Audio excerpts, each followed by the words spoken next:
So here's how to see what game someone is playing on Roblox.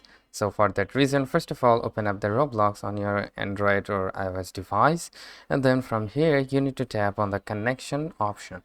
Simply tap on that, and here you can see all of the connections, and from their username, below the username you can see the game, or if they are online or offline. So if we go to this profile, as you can see, this is offline. So once again I will go with the Sonic Boy, this one, and as you can see, he is online.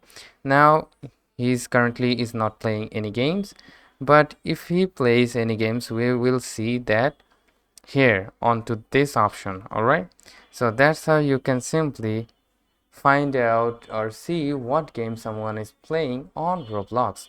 So hope this video helps. If yes, please leave a like, and we'll see you next time.